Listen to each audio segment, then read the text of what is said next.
Hey, good afternoon, everybody. Welcome to another episode of Just Two Dads. I'm Brian Altunian here with my partner in Thrive, Mr. Shawn Francis. Good afternoon, Shawn. Good afternoon. How are you doing? I'm feeling good today. Hey, we've got another episode where it literally is just two dads.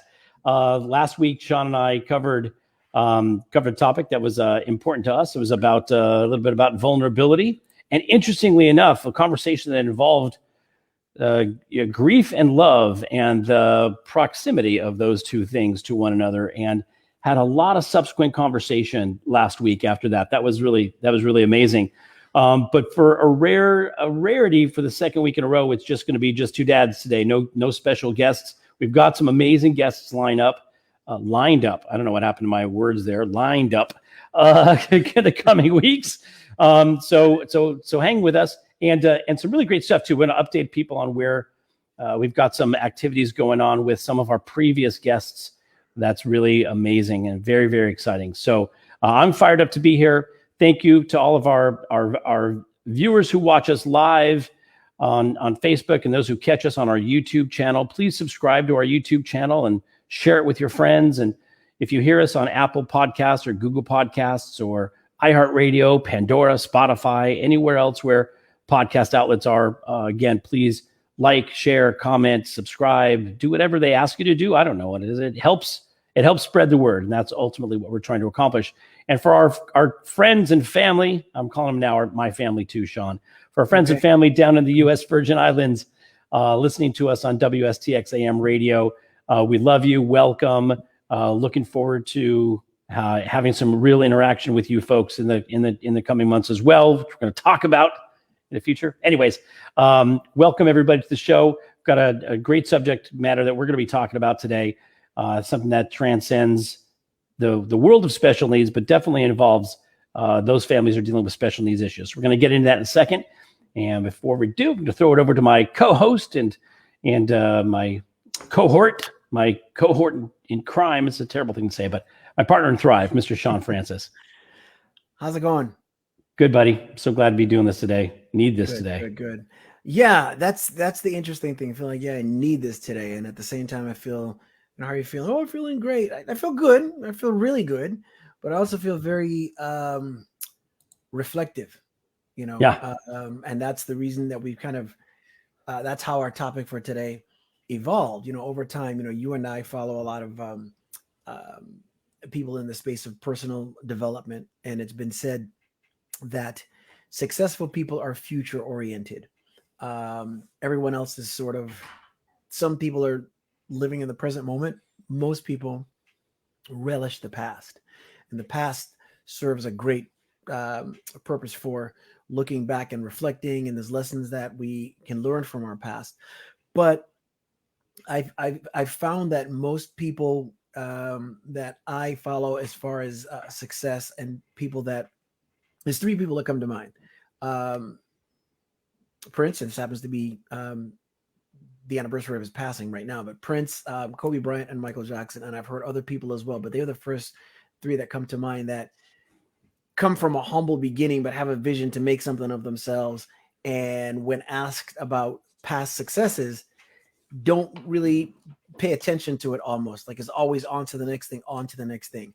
There's something to be said for almost feeling like, not necessarily fulfilled and always chasing something. But what made me really think about this topic is that lately there's some groups that I belong to that are nostalgic groups. There's one that says, you grew up in the San Fernando Valley. There's a Burbank, California group like that as well. There's one that refers to old school R&B. And when you look at those things and they talk about, people post pictures of certain restaurants or establishments that were around, right. You'll look at it's almost like getting a hug. There's this great feeling that takes you back to a simpler time. But if you're not careful, and I'm saying this being a person who is tremendously nostalgic, you can get nostalgic to a fault where, we get to thinking, asking the question, which is where we are today with our topic, which is, do you think that your best years are behind you, that you're living them now? or that the best is yet to come? And if you say the best is yet to come, do you really truly believe that, or you're saying that just to keep your sanity because of what seems like what's going on now? And that transcends special needs, as you and I talked about. But if you add the special needs component, being a caregiver to someone with special needs, whether you're a parent or otherwise, the whole idea of feeling like you yearn for a simpler time can be very, very tempting. So it's an interesting perspective. So those are the things that we're gonna talk about here today. Yeah, I mean, listen, I think that Cobra Kai, that series that came out, Cobra Kai, which was like 20 or 30 years after the Karate Kid, especially for those that grew up in Southern California, and a lot of the landmarks of Southern California were a little bit highlighted. But it's interesting when you think about. I think people always look back fondly, onto their things of their childhood. Think about our parents who looked back into what was going on in the 50s, right? And oldies rock and roll and oldies music and that type of thing.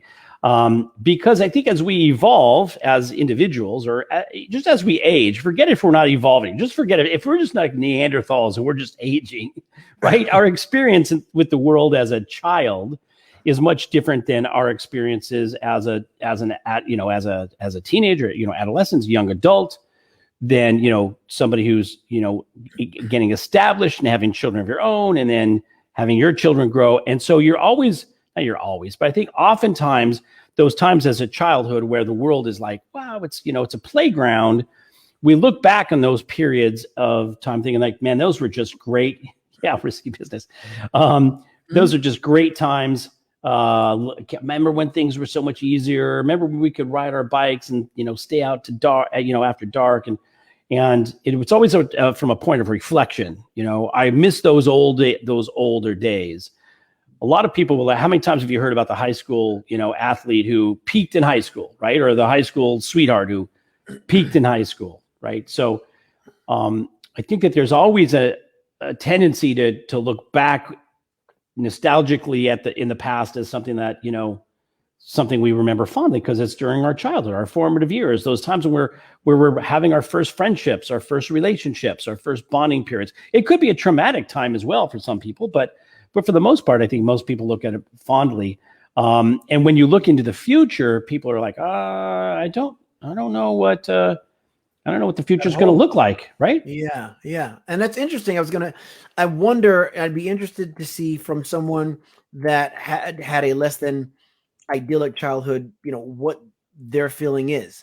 Do they, is the feeling, my gosh, I just want to get away from any of that they're so into the moment. And what's interesting, I think, because I know as a kid, I had my dreams, revolved around certain things.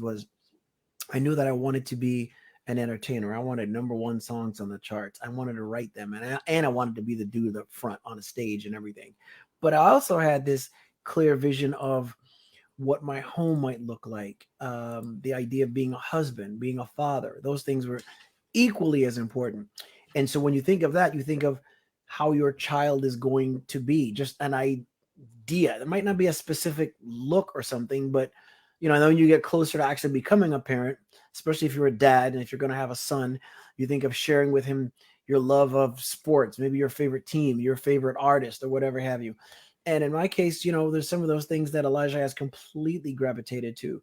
Some of them involve artists because he listens to a wide variety, of music. But like we talked about before, there's also the period of mourning when first you notice that something's not quite right, then a diagnosis comes into play, and you have to let go of the child that you envisioned, which is not the child that you have. And then you focus on just dealing with making the best of now, and then hopefully getting to the point where now is pretty darn good. But then when you go back to the whole thing, that's depending on the level of severity and the diagnosis and the level of care that you have to give, that's when the question comes in, how nostalgic is one for a simpler time or any time other than the one that they possess?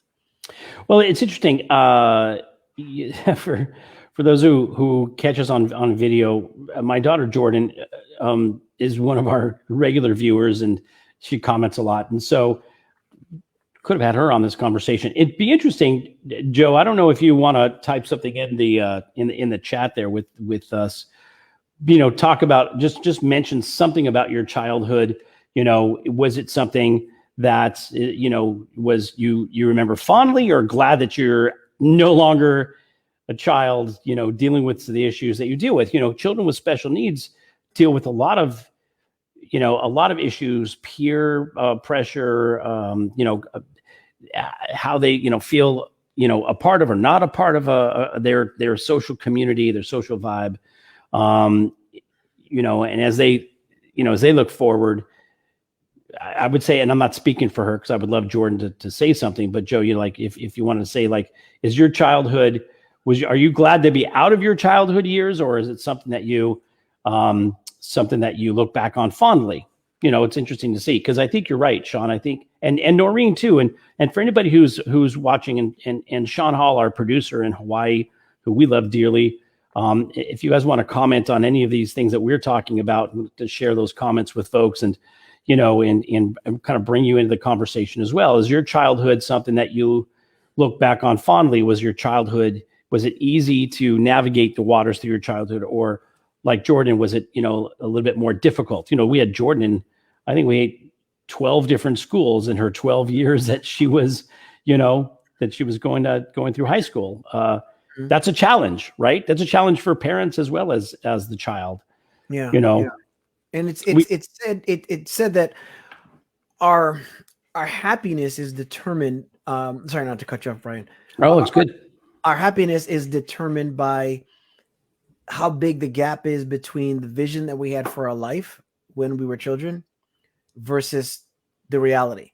And so for someone in our age group, in your mid 50s, pushing 60, there's a lot more room. I'm not there yet, Shawn. Relax.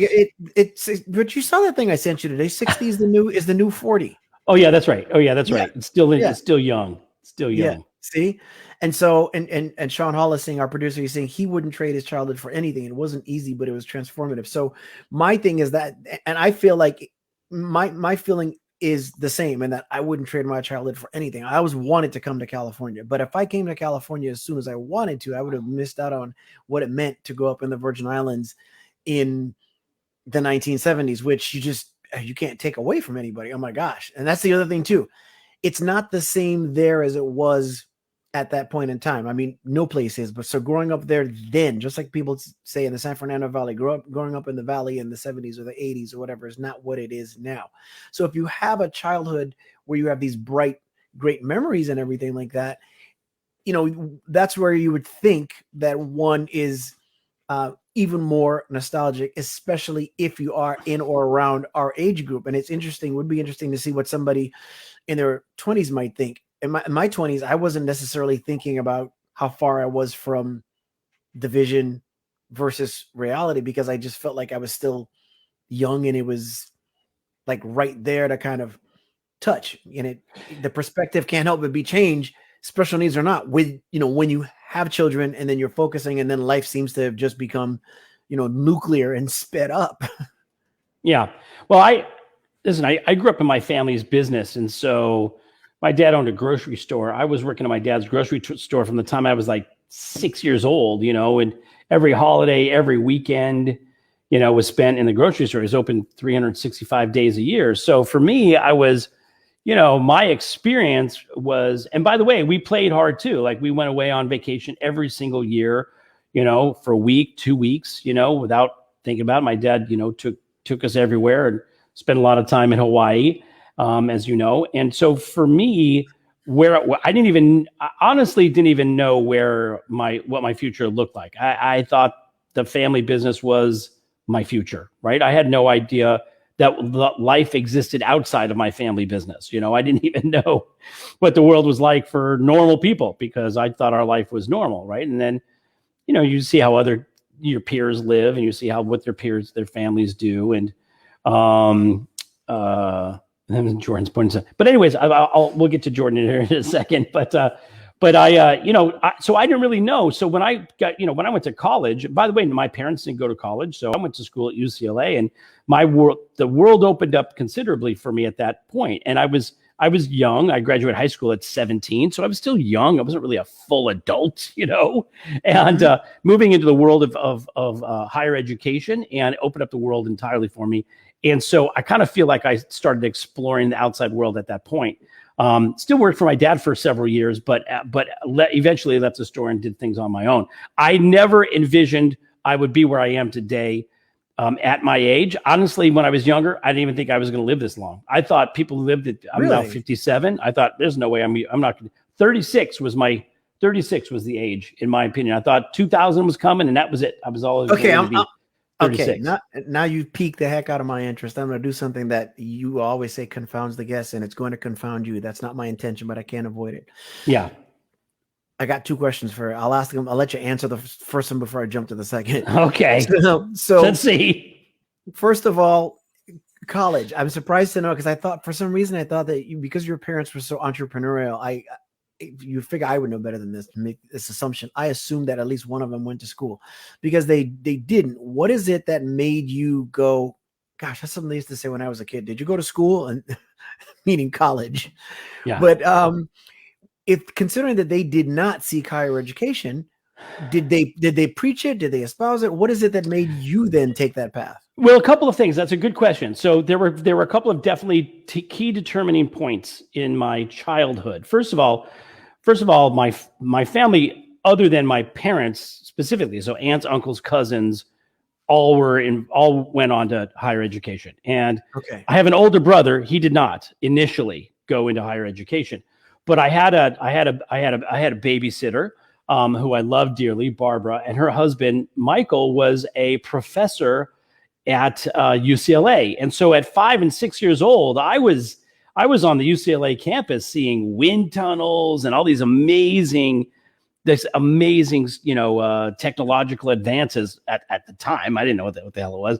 And so I always knew that I was going to go to UCLA, because I loved Barbara and Michael so much that I wanted to do what they were doing. So, that was the one thing. And then I had an uncle who sat down with me over a breakfast one time. I was working for my dad, and he called me out and was like, "What are you going to do with your life?" And I'm like, "What do you mean? I'm, working for my dad." And he's like, "That is not for you.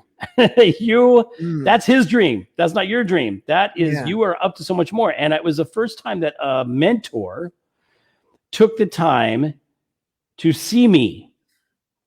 I think for the first time, really, to see me and kind of show me to myself, right? Mm-hmm. Like, this is what you're up to. This is what you're capable of. It's not what you're capable of. It's what you're not capable of. That, like, you're capable of more than that. You know what I mean? You could do more than that. You should be looking forward. And I was just like, okay, well, then that's it. I'm going to go to school. Now, my mom is very supportive of me going to college. My dad, not so much, because he's an entrepreneur, thinks that college is a waste of time. Tried to talk me out of it all along the way.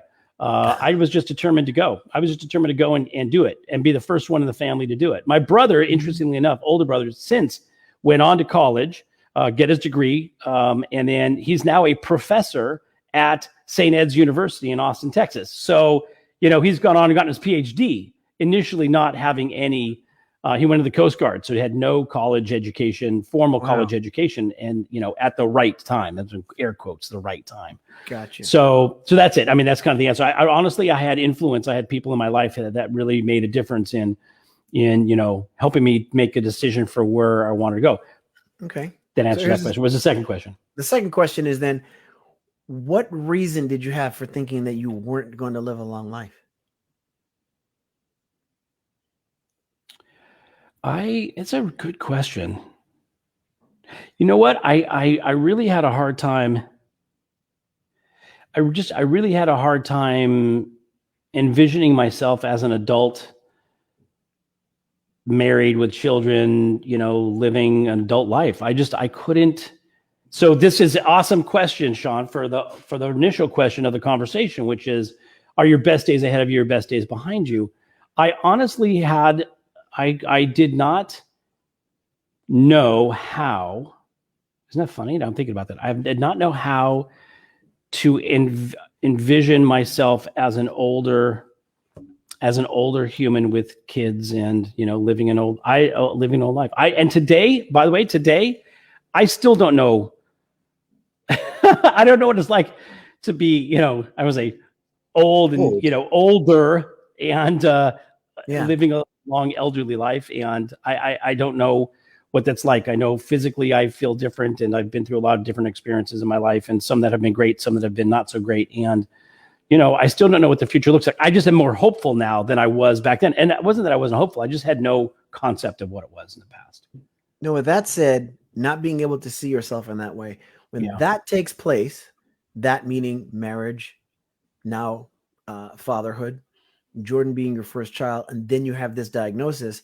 Yeah. Were you so much like, okay, we're dealing with this diagnosis, she needs us, we just have to be here? Or did you ever stop and kind of think? Because every now and then I'll reflect. I remember at my 10th birthday, don't ask me why, I was like, man, I'll be 40 in, gosh, that'll go by like pretty quick, like 20 years. And for some reason I had 40 as being this cool age or something like that. So were you thinking, how did that thought, or that lack of thought or vision, seeing yourself as a responsible adult, affect the manner in which you faced being a husband, being a father, and above all, being a father to a child with a diagnosis of special needs? Yeah. So this is a really good, it's a really good question. I like that I continue to compliment you. Hey, that's a good question, Shawn. I don't know what that's all about.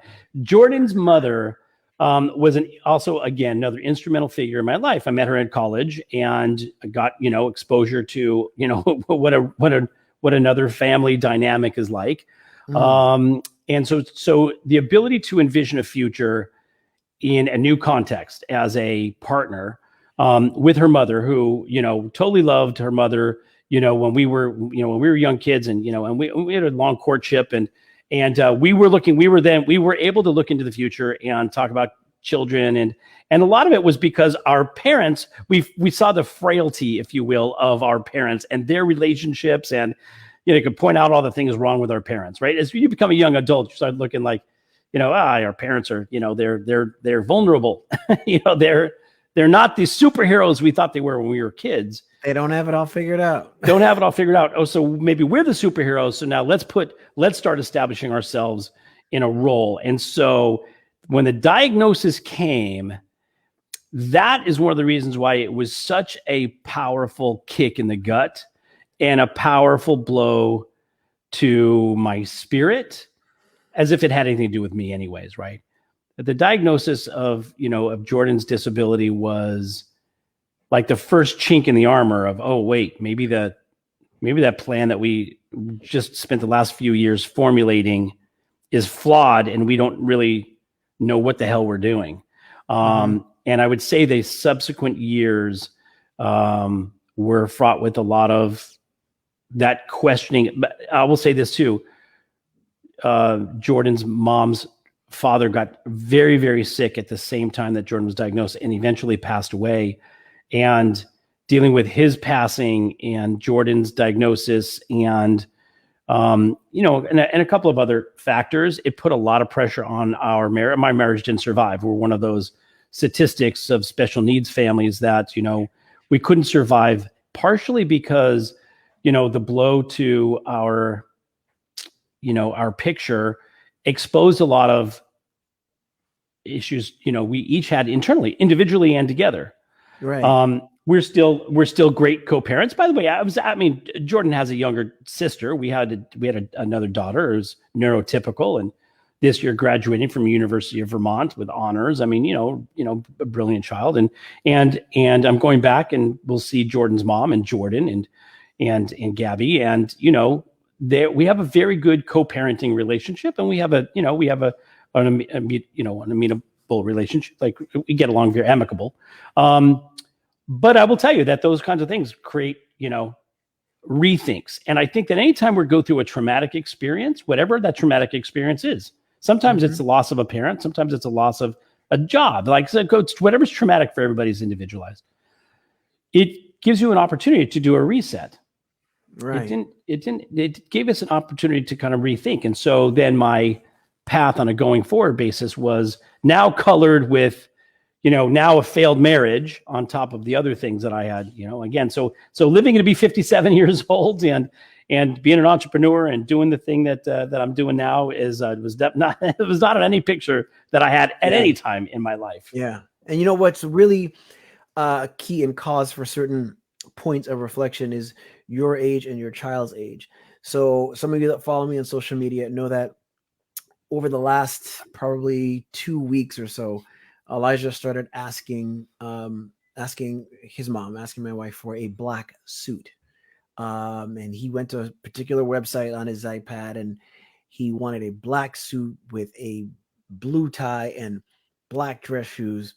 And they looked at some dress shoes and it was Deer Stags. They're not paying us for this, but those are the brand of shoes that he wanted and everything. And we're looking at this with all kinds of different eyes in that him in shoes, because you would think he was, he dresses like a cartoon character and that he's wearing the same thing everywhere he goes and has like several pair of this, kind of the same thing. And there's always comfortable shoes, not dress shoes. So this is a big deal. So we get the suit and he wants to wear it to go run errands. Cool. I ask him if he wants to go for a walk to the park, which we, tend to do. There's a park not too far from where we live. And it's a pretty big park. There's trails that go up in the mountains and everything. And we don't, he's like, yes, he wants to do that, but he wants to wear the suit. So my first thought is, dude, your dogs are going to be like barking, hurting. Then they're like, you know what? Let's just shorten the walk. And, that's what we thought. Let's just shorten the walk, but let's go and indulge him because it also makes him feel special. So he puts the suit on and he's taking the time in the mirror. And I posted these different pictures and everything, and he's looking at himself. And then I get to wondering like how he sees himself and everything. And as he's getting dressed, he needed help with the belt. And then I reflect on us, these easy choices that we make in raising him, because our focus should be elsewhere. So if he's going to wear the same pants that have a drawstring and there's several of those, let's get several of those. Let's make it easy. He doesn't effectively know how to really just put the belt in himself, but he's got this determination where he's like, no, he wants to do it on his own. So I've got several layers to this onion that I'm talking about here. So that has me reflect. And then I take the pictures as we're walking. I'm like, stop, pose by the tree. I take a picture. I take a couple of pictures of us together. And then when I look at the picture, I'm struck, even though I know it, by the fact that he's almost as tall as me, has a mustache, he's in the suit, and you think of those moments when you pick him up and you carry him. And, and the first couple of times, when I got into financial services, I had control of my time. So I'm doing that on my own now and running my schedule. So Laura's working at her job and I'm taking him to therapy and daddy and me classes and that kind of stuff. And one of the first experiences was him screaming, crying in the car. He didn't really know why, just really getting used to autism and everything. And all of that time is gone like that because that's not the kid that's in the picture. And so then you stop and think of a time that you treasure that's gone and you wonder, well, what lies ahead? And my attempt to connect with him has to be different than it might have been before.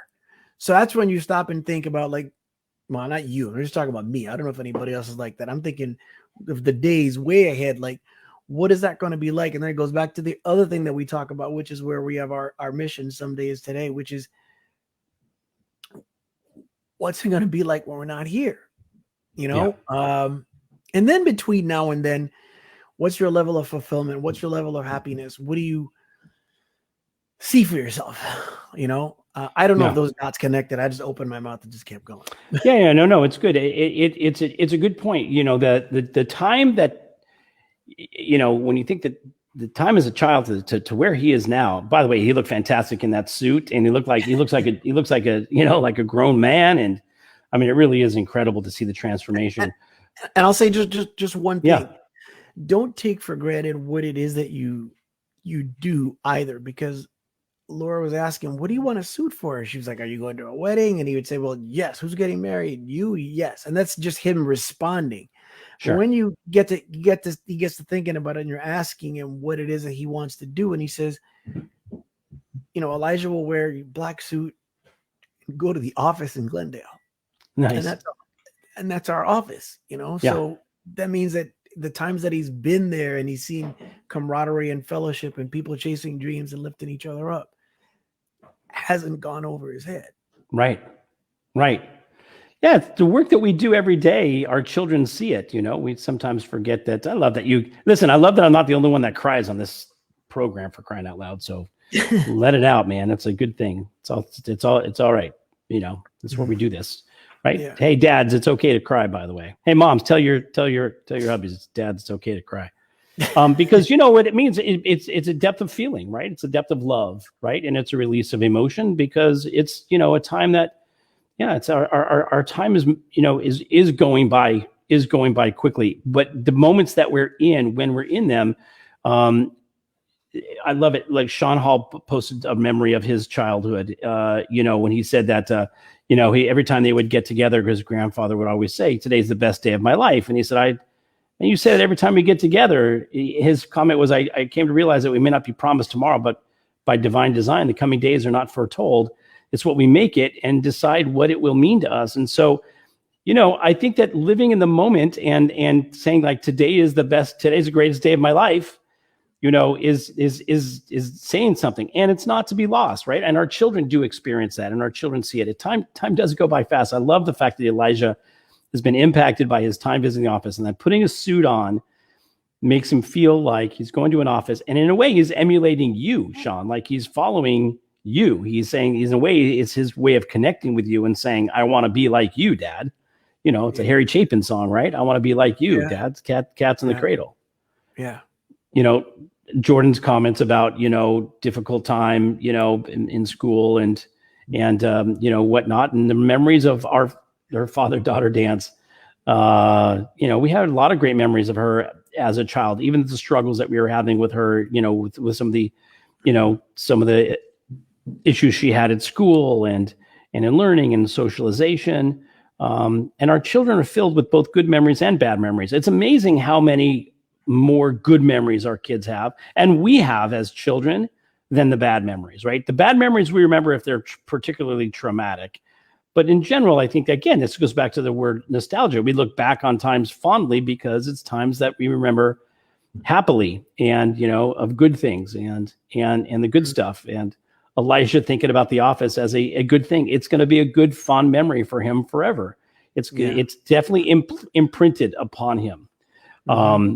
So, it's something for you to be proud of. I love these comments, folks. Thanks for putting them in the chat, and we'll get to all of them, but thank you for contributing. Like, we want this to be an ongoing conversation, and it should be something that people talk about. But more importantly, it's sort of like, okay, so to your initial question, are your best days ahead of you or behind you? Let me ask you. I'm asking you, Shawn, Shawn Francis. What do you think? Are your best days ahead of you or behind you?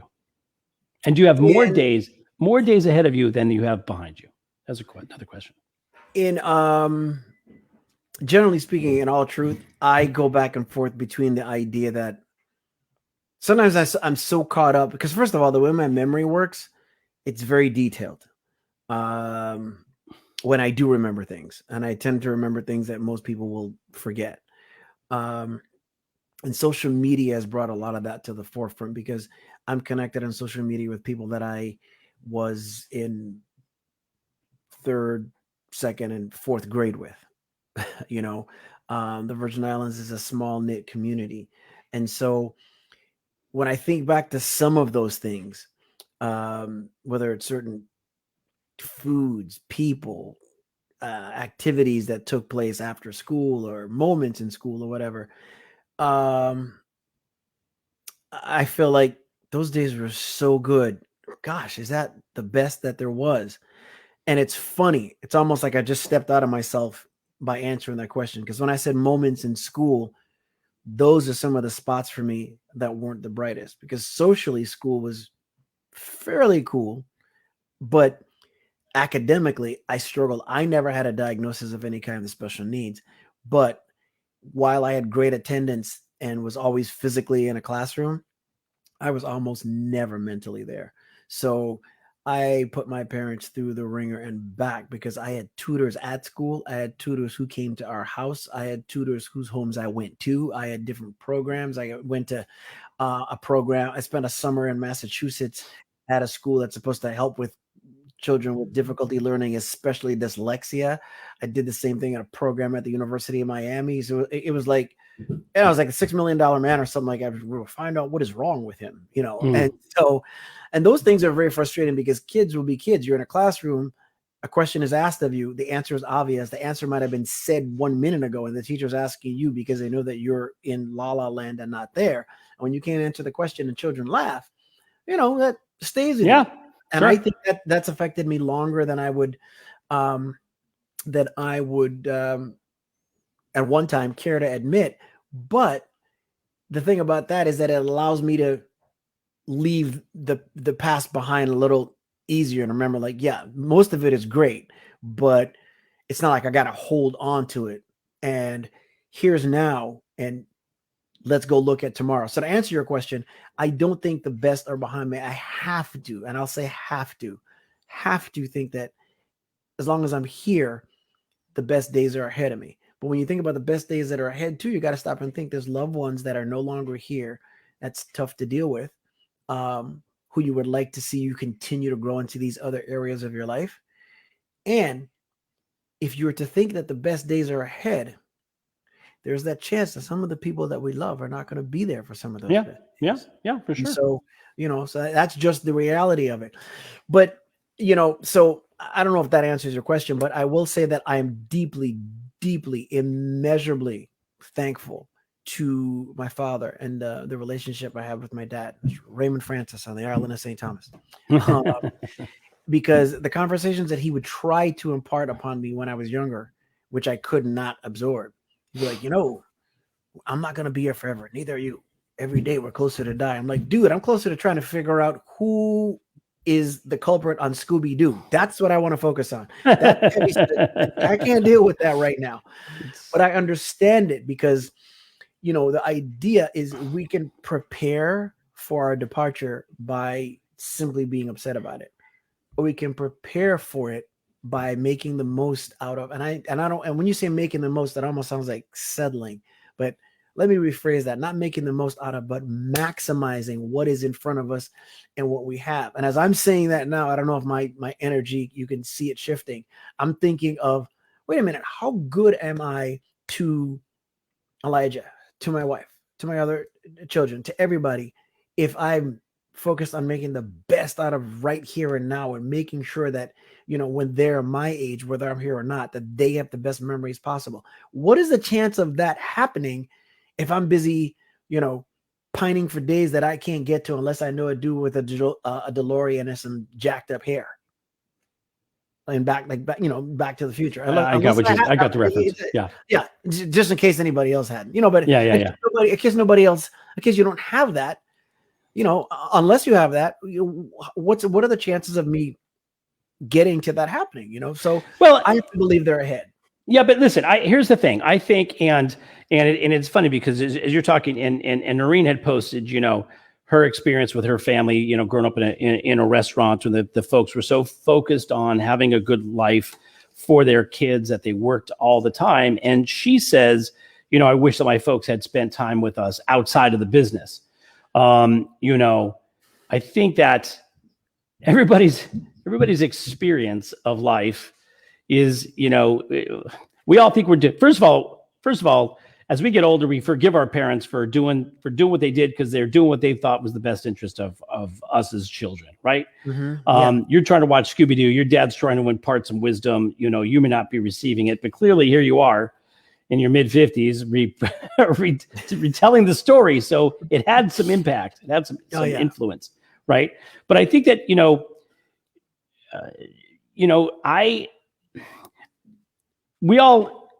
I think as we get older, what we start to look at is where our priorities are and what we think the important element of our existence is with our kids, with our family, with our friends, with our future. So when I was a little bit younger, and I was, early entrepreneur, and in this, again,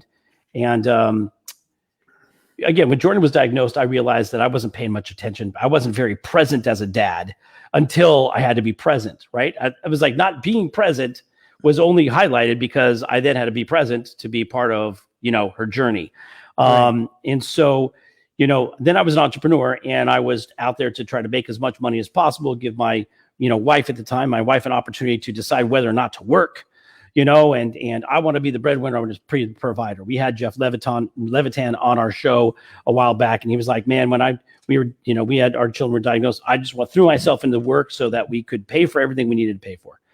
And that's at the moment that we think, and in fact, he even said that he wished that, I'm sure Cam wishes that if he just spent a moment with his kids every day, that would be it for her, right? And so all of our experiences, we think we're doing the right thing. I thought I was doing the right thing for my children all along. And, I was working really hard. I was working a lot of hours. I wanted the big house so the kids could have all of their friends over all the time. I was making a lot of money and, doing what I thought they were going to like without asking them, involving them. I was doing for them what I thought they were going to want. You know what I mean? Yeah. And so we color our world through expectations that we think other people think that we're going to think, if that makes sense. Mm-hmm. Now my time, and now having been married and divorced the second time, I realized that, where I put my focus on my business and instead of, in the relationships and the manner in which, I wanted to have those relationships. Mm-hmm. And more importantly, where I was spending my time with my children, the decision for me to do the business that we do now, was very much around the idea that I want to spend as much time with my children as I can in the endeavors that they like to be involved in.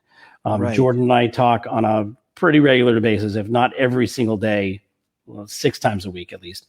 Gabby and I read Gabby's thesis for 4 hours yesterday because that's my commitment as her dad, to be involved in what she's doing and give her input and guidance. And I think I may have joked about this at one point. Her housemates are all going to get T-shirts with their favorite sayings on it. And Gabby's saying was, "I need to go call my dad and cry." I'm Gabby's phone call so she can call and cry. And with Blake, being, both a baseball player and, and a young, I don't call him an actor, but, somebody who's trying to break into the acting gigs in Hollywood, I support him. I've taken him on auditions. I do audition with him. I coached him in baseball. I coach the kids in sports, because I realize that at the end of the day, that's the most important. Those are the most important things to do, to be present with them, still do what I'm doing, still working my butt off, still trying to make, a good living, taking care of other people, making a contribution in the world. But my number one relationships in my life are my children. And that's the important thing to me. And when I go, whenever that is, and I know there's a long ramble as well, Shawn, I apologize. But when it's time for me to, to move on to the next, I want these years where I, did everything I could to spend as much time and be as present as I possibly could to my children, is the memories that they have of me, right? The fun stuff that we do, the laughs, the jokes, the time that we spend together. But more importantly, that the effort that I have put to try to spend time with, with my kids. And I don't have that same experience with my parents throughout my young adult life as I would like to have. And partially my decision for my children is because I didn't have that as a young adult. So, so for me, I still think my best days are ahead. Just to answer that question, and I'll shut up. My best days are ahead, only because the quality of my days, I'm so present to providing a good quality time in the days. Like, I listen to music with an intent. I watch TV. If I watch TV, I watch with an intent to get some joy out of it specifically, right? I spend time with my children intentionally. So I feel like my days ahead of me are going to be better because they're living intentionally. And I think that that's the biggest difference than living my life just to get through the next day, get to the weekend, get to the next thing, which I used to do in the past. It's not living. It's just kind of being alive. Being alive. Barely so. Yeah. Today and over the last several years. And I think it's why I feel things emotionally to the depth that I do, grief and love and all of that, empathy and the stuff that we talk about here on this program and other conversations we've had, is because I'm trying to live my life with intention of adding quality to my own life and the people around me, my children first, and my family and friends, immediately after that, and then everybody else I deal with. So that's my answer to that question. Yeah. You asked me an hour ago. It's funny though. Related to that, I'm going to say something, and I want to make sure nobody takes this the wrong way, and you receive it as exactly as I'm saying it. I have never once in life had any thought or desire of suicide or harming myself. But over the last 10 years, maybe just a little less, I've developed an understanding as to how somebody else might choose that path. And I think it has something to do with what we're talking about in terms of, fulfillment. I think that the best days are ahead because there's a level of fulfillment to attain. And if I focus on that in terms of how much of a better husband and father I can be, and the quality of life that I can provide or add to my family, to my wife, and to my children, and for the time for them to look back on, I think that is what makes being here worthwhile. And I've had moments, whether it's any kind of minor health issue or a setback, be it financial or whatever have you, or just purpose, even really. If there's enough of it missing, even if you're not having a thought of, harming yourself, you're kind of like, what am I doing here? Now my thought is kind of like, what am I doing here? That like, what am I doing with these days that are given to me?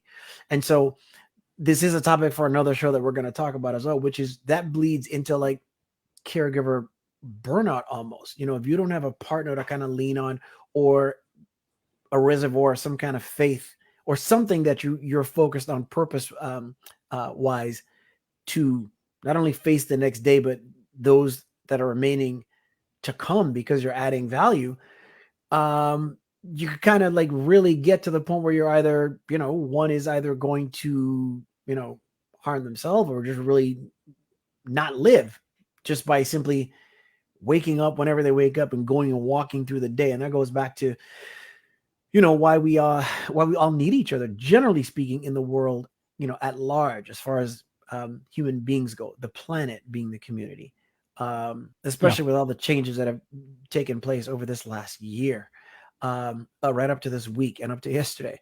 But then even in a more insular or insulated or granular level within the special needs community. That's why those things are important. That's another group of words that just came out of my mouth, and I don't know if there's a connection or if I just rambled. I don't know. Yes, it's all right. The people who have visited and seen a few of our episodes, they understand that we're not short-winded. We're not wanting for words. But I think it, as fathers of special needs children, I think that we have, and it's not unique, but I think that we have an interesting perspective on the value of life, and at least we're willing to be exposed to it and to be vulnerable about it and to be willing to talk about it openly. That honestly, most people don't like to look in the future because A, it's unknown, and B, it's filled with fear and some resignation, and fear of the unknown is always the big thing, right? So, and when it comes to our children with special needs, it's just the fear of who takes care of our child if something happens to me, and what happens to my child? What is the world going to be like for my child? How's my child going to live in the world if I'm not here? Right? Those things become part of our. It's in the background of our our thought process on a daily, probably minute by minute basis, hourly basis, because it's real. You know, when we read stories of people who've passed away tragically or had an accident, and you think, oh my God, that could have been me. Wow, what would happen in the world in my child's world if that were me in the intersection? What would that have been if that was me at that freeway on ramp? Like, what if that had been me, right? And so, not that it's fear of dying, it's fear of all the our time. child's life. Yeah. Yeah. I'm almost every day, at least once, that hits me, And so the way in which I give thanks when I wake up, because my prayers are, and you and I have talked about this, I'm more spiritual than I am religious. I can't say here's who I pray to, and there's the church that I go to. I just believe that there's more to this than this, and that I'm heard. And when I wake up, I lay in the bed and I say, thank you, Creator, for allowing me to be able to see and be a part of yet another day. And those words mean a lot more than they did when I was younger. Sure. Because, it's just, you don't take it for granted. You don't. Right. Part of it is, as we get older, we're like, I don't know how many more I'm going to get of these, so I'm going to be thankful now. That's part exactly it. Right. And the other part of it, though, is I now, as I'm older, have an appreciation for this that I didn't have when I was younger.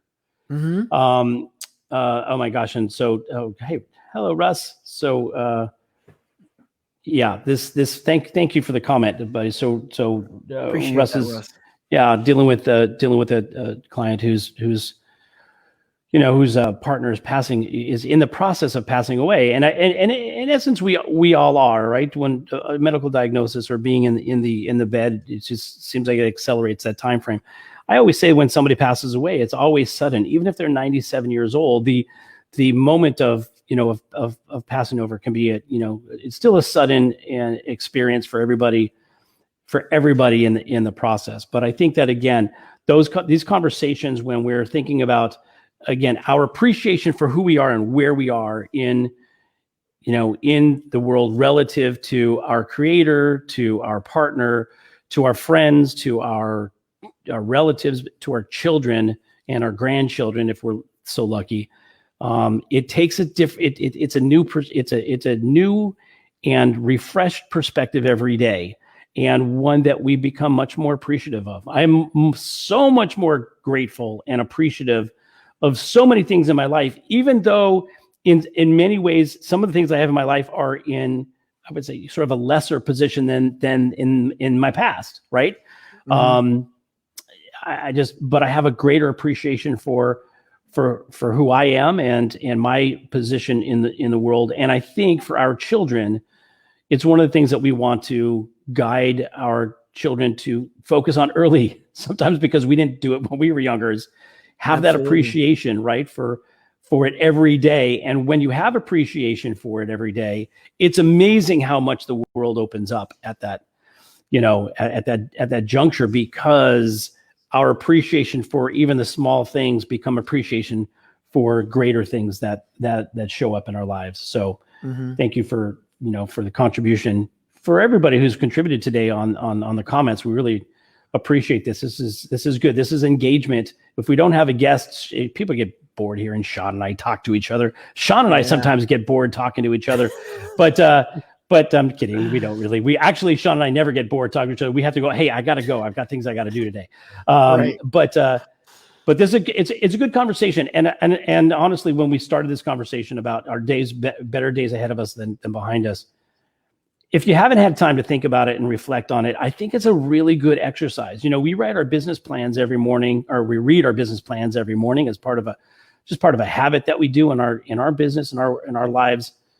And maybe these reflective questions are good things to add to the plan, I want to have more better days ahead of me than have been behind me. And if you had great days in the past, if you peaked in high school, right? Or if you peaked in college, that's okay. Would it be great to have better days ahead than when you think you peaked back in the days? Because the reality is, you may have peaked in the moment back then, but relative to what, right? So your future has such great potential and great opportunity if you open yourself up to it. And so I always think that, again, going back, my greater days are ahead of me. I don't know if the numbers ahead of me are as numerous as the number of days behind me, but the value and the intentionality of those days ahead of me are definitely greater and more significant than those behind me. I'm going to tell you something that you're not expecting to hear, which is I wasn't feeling beforehand like, you know what? Yeah, the best ones are behind me. I was not. But my assertion that the best days are ahead is stronger because of this conversation. That's awesome. It really is, because I could say before that I'd waffle, I'd go back and forth, and there'll probably still be some days where you feel like today sure feels like the better ones are behind me, but because there's days like that, because you can just be like, oh, the best is yet to come, and just blow smoke up your own butt. You know what I mean? That can happen, because let's face it, we get slapped around by a circumstance or something that somebody's going through, and then you kind of just like drift back into living as though somehow you have a hookup, and one, tomorrow is promised, and two, when you die and hopefully go up above wherever you go, you got some hookup where you're going to get on the guest list and just get in. That's not how it is, so that's why these conversations are important. And that's why my appreciation is endless for our energy exchange here, for the people that contribute and everything that we do. Well, the feeling is mutual, but I feel exactly the same way. The best is yet to come, as a terrible Guilfoyle imitation. As we wrap up the hour, I don't know why I had to bring that into the conversation. As we wrap up the hour, let's do that. Thank you, everybody, for your contributions, for listening in, for participating. Joe, I love you too. We're going to get you on the show again here soon, babe. So hang with us. Thanks for always contributing. Noreen, Shawn, Russ, thank you guys so much for the contributions to the conversation. Everybody listening watching us on YouTube channel, we love you. Please hit subscribe, share. We're gonna replay some of these old episodes, or on different outlets as well. And if you catch us on Apple Podcasts or Google Podcasts, with some great episodes with some of our guests in the not too recent past, which is just amazing and inspiring. And for those listeners at WSTX Radio in the U.S. Virgin Islands, cannot wait to come down and hang out with you all soon. So I'm hoping that that's on our plans in the very near future. I always say, I'm always jealous, just Shawn always says, I want to thank the women in my life. And so I have a lot of great women in my life as well. So for the women in my life, you know who you are. I love you very much. My children, I love you very much. Shawn, I'm always reminded, to me, empathy and love is my motto, my theme, the thing that I think about on a constant basis.